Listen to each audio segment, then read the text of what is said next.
في تدبير الشأن العام من بابه الواسع كرئيس لجماعة والكي وكبرلماني بالغرفة الأولى. ما هي إذن الخلاصات والانطباعات المنبعثة من هاتين المحطتين الهامتين؟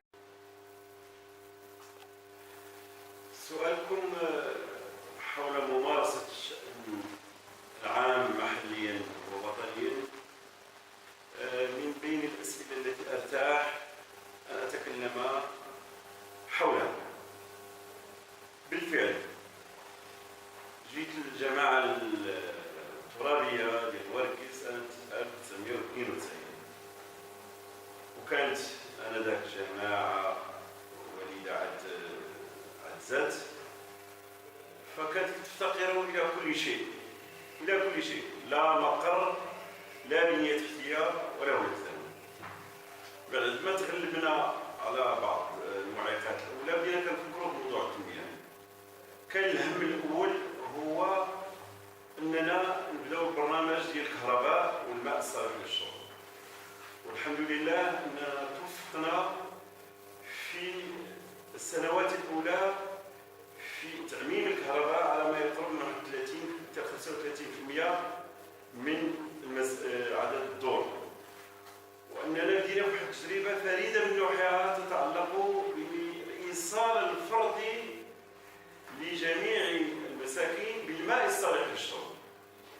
جاتنا واحد الفكرة أنه الجماعة تدخل في شراكة مع السكان، أنا ذاك ما كان له المجتمع المدني ولا شيء من هذا القبيل، فحنايا وفرنا البنية التحتية والسكان قاموا بالتطوع بعمليات الحفر، وما كانش 3 شهور حتى كانت التعميم ديال الماء الصالح للشرب على كل الدور وكل الدواوير.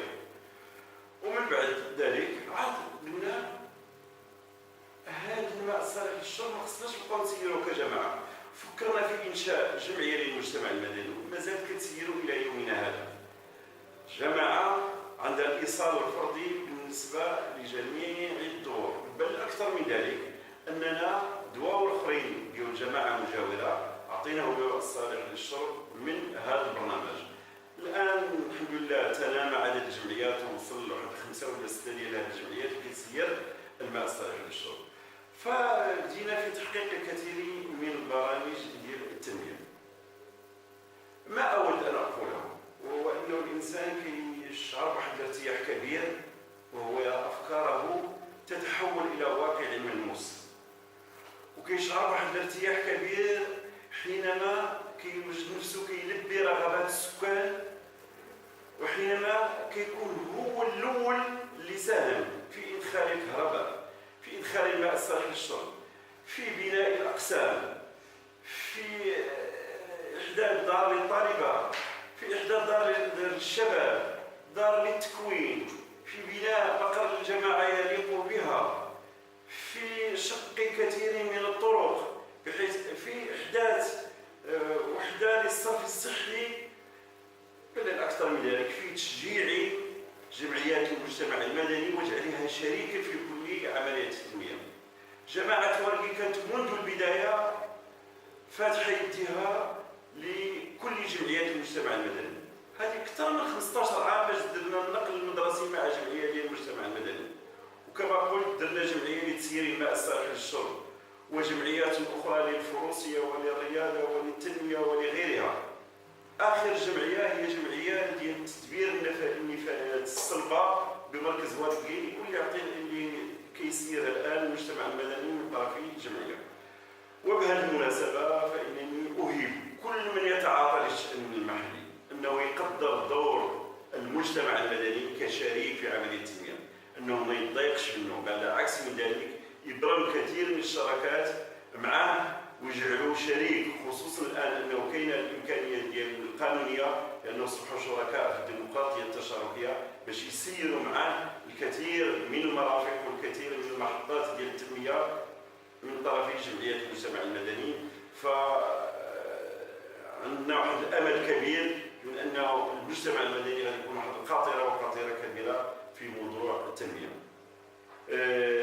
هذا التسيير ديال الشأن المحلي استفدت منه انا كذلك، استفدت من معرفة شنو هي المشاكل ديال المواطنين، استفدت من كيفية إيجاد الحلول لها، استفدت من كيفية التعايش مع أعضاء الجماعة ومع الساكنة ومع السلطات المحلية. والحمد لله أنه لم يسبق على الإطلاق أن وقع أي تشنج في علاقتي مع أي جهة كيفما كان نوعها. لماذا؟ لأنه حينما يضع الإنسان أمامه تحقيق المصلحة العامة فغادي يجيب لي الله شركاء من أجل تحقيقها، وغادي يوقع أي خلاف أو أي تشنج أو أي شيء من هذا القبيل. ومن ثم فإنني أؤكد أن قضاء حاجيات المواطنين فيه إحقاق للمصلحة العامة، ولكن فيه كذلك إرضاء للضمير. ومطلوب من كل شخص أتيحت له الفرصة أو أنه كيحس بأنه عنده واحد الكفاءة باش يساهم في تسيير الشأن المحلي ما خصوش يبخل. أنا أتمنى من الطيور المهاجرة اللي غادروا المنطقة ديال الإقليم ديال قاع السرغنة باش كل ما أتيحت له الفرصة باش يرجعوا من أجل إعطاء واحد الدفعة ديال تسيير الشأن المحلي ما يبخلوش. كذلك أتمنى من جميع الطاقات المقيمة الآن الفكرية والجمعوية والفاعلة أنها تكون غيورة على المصلحة العامة، وأنها تساهم في تسيير الشأن المحلي، لأنها في ذلك كتساهم في رد الجميل لهذه المنطقة اللي أعطتنا حنايا بدورها الكثير حينما كنا أطفالا في مراحل من العمر.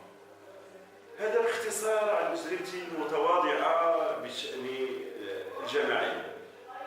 وبهذا الإطار لا أخفيكم أنني كل ما أتيحت لي فرصة لا كنكون كنتذاكر مع الزملاء ديالي ولا غيرهم كنقول لهم تقربوا من الشأن المحلي، تقربوا من الشأن المحلي، لأنه غادي تعرفوا الكثير وغادي تساهموا بالكثير وغادي يعطيكم هو كذلك الكثير، لأنكم غادي تعرفوا ملي تبداو تحكموا اشنا هي الإكراهات، اللي كيعانيو الناس اللي كيسيروا الشأن المحلي. وهذه الكلمة ذكرتني الآن من أنه آن الأوان لأي حكومة مقبلة أنها تفكر في الشأن المحلي بواحد الجدية أخرى، وأنها تعطي للجماعات المحلية الإمكانات المالية الضرورية من أجل تحقيق البرامج ومن أجل إرضاء السكان في رغباتهم. راه إلا كانوا السكان خاصمين مع الجماعات المحلية لا بشيء إلا لأنه كيشوفوهم متلكئين وبطيئين في تلبية المطالب، ولكن من جهة أخرى ما يمكنش للجماعات المحلية تلبي المطالب في إطار هذه الميزانيات اللي هي قليلة وفقيرة جدا. ومن حقنا أننا نطالب الحكومة المقبلة والتي نتفاءل خيرا بوجوهها وببرامجها وبتحالفاتها أنها توضع ضمن أولوياتها العالم القروي والاهتمام بالعالم القروي وتلبيات حاجيات العالم القروي، لا في الصحة ولا في التعليم ولا في الشغل ولا في الفلاحة ولا في إنعاش المبادرات ولا في تشجيع جمعيات المجتمع المدني. لربما راه يمكن لنا نقولوا أنه العالم القروي اللي كان معروف أنه صبار، هذا الصبر راه ما يمكنش يدوم كثيرا، خاص هاد الناس المسؤولين أنه يفكروا في العالم القروي بعقلية أخرى وبأسلوب آخر، وأنه يعطيه الأسبقية ضمن أولويات التنمية وبواحد الكيفية جادة، لأنه الشبيبة والساكنة والمرأة ديال العالم القروي من حقها أنها تستحضر مضامين الدستور وتستحضر الحقوق اللي ضمن لها الدستور، ومن حقها أنها تطالب بها وتطالب بها بفخر وأنها تناضل من أجل تحقيقها. كانت لي الفرصة كذلك أن أكون ممثلا لإقليم قلعة السرغنة بالبرلمان.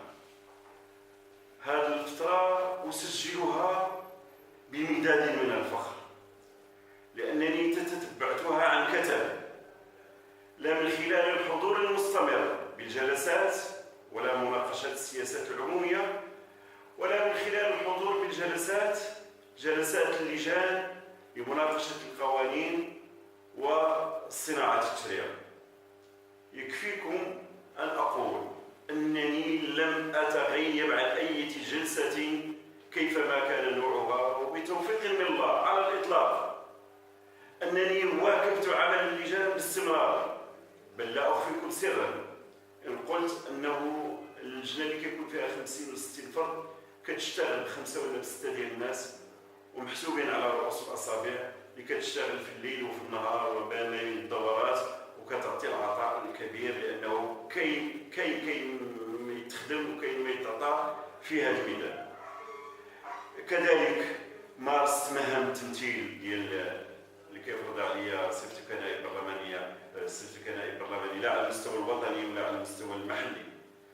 حضرت الكثير من الندوات واللقاءات، ساهمت في الكثير من البرامج الإذاعية والتلفزية كبرنامج شؤون برلمانية والمجلة البرلمانية لمناقشة الكثير من المواضيع، بعضها كان وجها لوجه مع نواب برلمانيين والبعض كان مع بعض السادة الوزراء.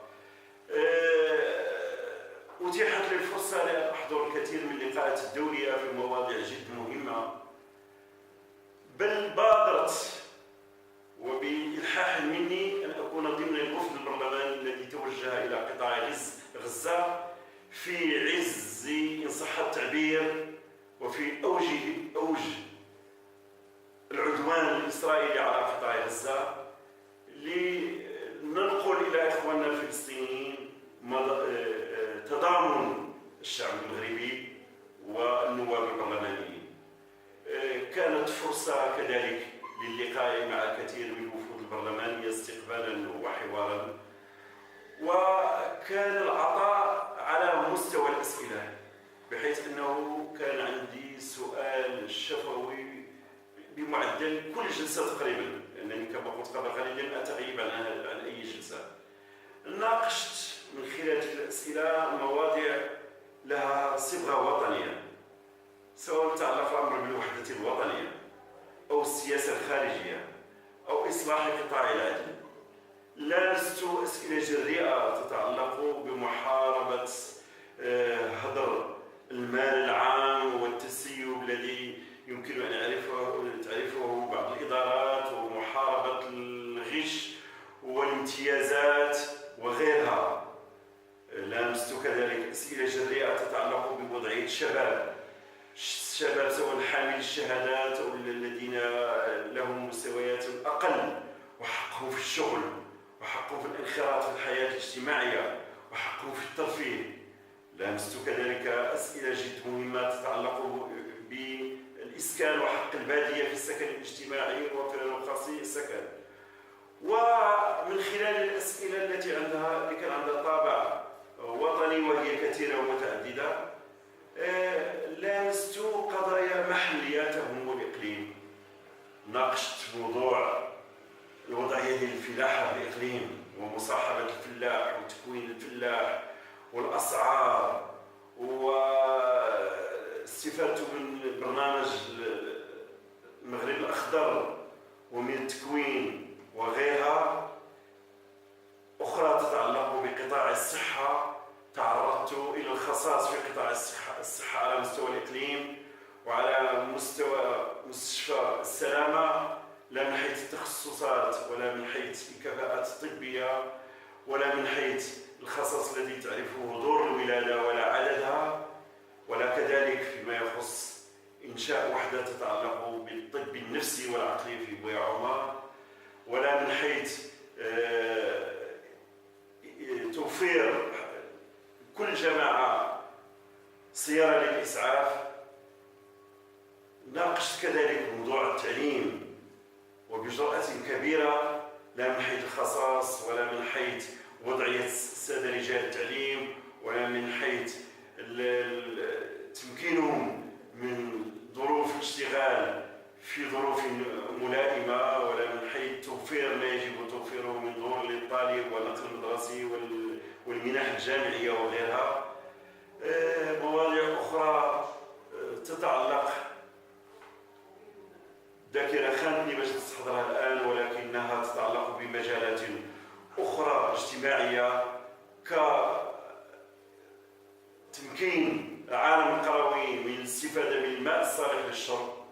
وقلت بأنه كنت أخاطب وزيرا معينا: السيد الوزير، راه لا يحق من غير المنطق باش باقي نشوفوا الآن الناس كيجلبوا الماء بالطرق التقليدية ولا تجلبوا المرأة على الظهر ديالها. هذا زمن يجب أن نقطع معه بجميع الوسائل. ومن حق المناطق ديال إقليم قلعة سراونا، وأخص بالذكر منها المنطقة ديال دائرة العطوية آنذاك، لا ولاد خلوف ولا السهريج ولا سور العز ولا الواد الخضر ولا الحملنا ولا بويا عمر ولا كذلك والدي وغيرها، باش تستافد من الماء اللي جاي من السد اللي عطى الانطلاقه ديالو صاحب الجلاله في وقت من الاوقات. كذلك ناقشت الموضوع المتعلق بتعميم الكهرباء وبواحد الكيفيه معقوله، وناقشت حقوق اخرى كثيره اللي من حق الساكنه باش تمتع بها الان، خصوصا رفع المعاناه عن المراه، ادماج المراه في سوق الشغل، صندوق التكافل الاجتماعي وغيرهم من الاسئله ذات الطابع المحلي. وافتخر بهذه الحصيله وضميري جد مرتاح، لانني بتوفيق من الله وباستحضار المهام ديالي ولنبلي المسؤوليه انني تتبعت الحياه البرلمانيه والشأن البرلماني واعطيت فيه ما يجب عطاؤه. لا انسى كذلك وانا اتذكر اسئله تخص الجاليه المغربيه وحقها في ان تصاحب وان تعطى لها الامكانات لحل مشاكلها وان تكون عنصرا في كل عمليه التنميه، وان تحافظ على الهويه ديالها من خلال اعطائها وخلق مراكز ثقافيه. وهذا كان بمناسبه البرنامج ديال نبل العوده مع احد الوزراء. لا اخفيكم انه كانت احيانا المواجهه حاده، ولكنها كانت في اطار من الاحترام الواجب، ولكن في اطار كذلك من الشجاعه الواجبه، لا مع هذا الساده الوزراء الذي ذكرت، وكذلك من بين السيد وزير الاوقاف فيما يخص وضعيه المساجد بالعالم القروي ووضعيه العاملين بهذه المساجد. ومن ثم فانني انا جد مرتاح على ما قمت به، ولربما ان كان هنالك تقصير فاكيد انه لظروف خارجه عن الاراده. لا اخفيكم انني كنت اسعى مع بقيه الساده النواب البرلمانيين انذاك لننسق تدخلاتنا، وكنت دائما اخاطبهم انه يجب علينا ان نوحد المجهودات ديالنا، ان نوحدها اولا على الصعيد الاقليمي ثم على الصعيد المركزي، الصعيد الوطني، ان يكون لنا صله وصل وتشاور مستمره مع السلطه الاقليميه وعلى راسها السيد العامل، مع الادارات وعلى راسها الممثلين ديال الوزارات، اننا نكونوا كنتعاطاو مع الشان المحلي والشان الوطني بنبل، اننا نبعدوا عن الشكايات الكيديه والشكايات اللي كنشخصوا فيها الامور، اننا نرفعوا من الايقاع ديالنا، واننا نكونوا وحده متراصه ونكونوا سفراء الاقليم ديالنا في القيام بمهامنا النيابيه. لا اخفيكم على انه ان كان القانون كان كيعطينا صفه نواب الامه، فيجب ان نستحضر كذلك ما جرى به العمل وما جرى به العرف، من ان الساكنه تنتظر الكثير من النواب البرلمانيين، وبامكان النواب البرلمانيين ان يتدخلوا من اجل تحقيق الكثير من طلبات السكان، احيانا لدق باب الساده الوزراء والمسؤولين الاقليميين والجهويين، احيانا لدق باب المسؤولين الاقليميين، احيانا للتنسيق ما بين الساده رؤساء الجماعات فيما بينهم لتحقيق الكثير من الرغبات. تصوروا انه لو اتيحت لنا الفرصه كنواب برلمانيين في ذاك الوقت باش ندقوا باب السيد وزير التجهيز من اجل اعطاء الاسبقيه للطريق السريع اللي كان غادي يكون ما بين القلعه وما بين مراكش الى بني ملال، لا تحقق هذا المطلب منذ عده سنوات. وكان من حقنا أننا نسهروا على تحقيقه ضمن الأولويات، لأنه كل شيء يعطينا الأولوية على بقية الأقاليم الأخرى في فك العزلة عن هذا الإقليم. لكن مع كامل الأسف لم يتحقق هذا. لم يتحقق كذلك إيجاد وحدة طبية كما قلت مهمة في مستوى المركز ديال بويا عمر لمعالجة الأمراض العقلية والنفسية وغير هذا كثير. أنا مرتاح الضمير على ممارستي السابقة بمجلس النواب، وكنأكد من أنه كان بإمكان أن يكون العطاء أكثر لو تضافرت الجهود أكثر، ولو كان المناخ السياسي يسمح بذلك.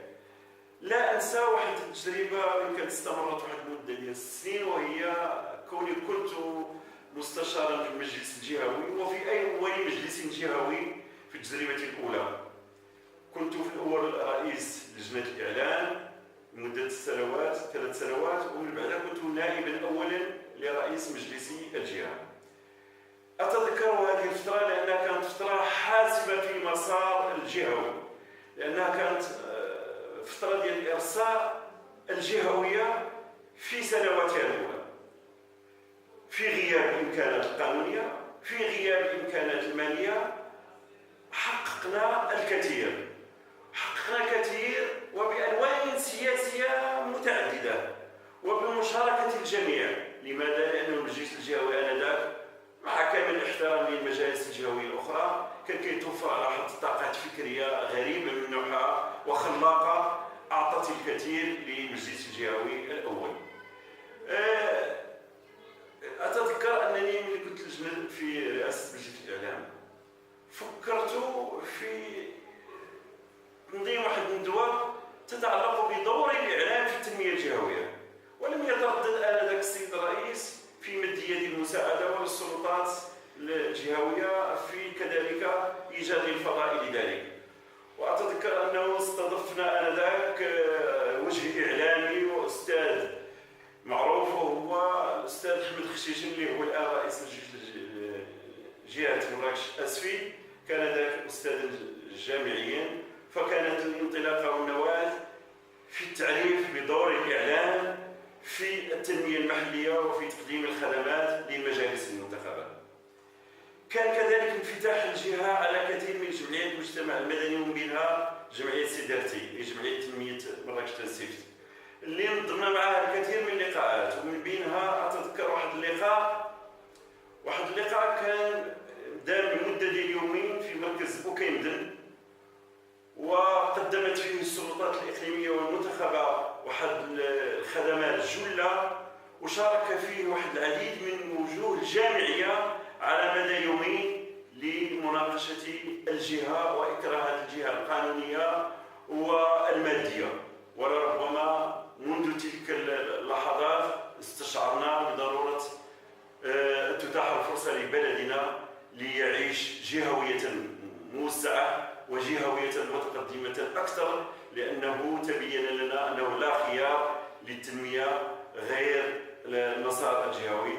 وفي هذا الإطار أستحضر الجهود اللي تلقيناه آنذاك من السيد عامل الإقليم اللي هو الآن الوزير المنتدب في الداخلية السيد اللي كان صاحبنا طيلة يومين مصاحبة مادية وفكرية. ما نساوش آنذاك أن المجلس الجهوي الأول أتيحت له فرصة ليحتك واحد رجل سلطة من عيار خاص قدم لها الكثير، بل حتى المقر اللي كانت كتواجد فيه آنذاك الجهة والمجلس الجهوي وهو بناية الولاية ديال مراكش.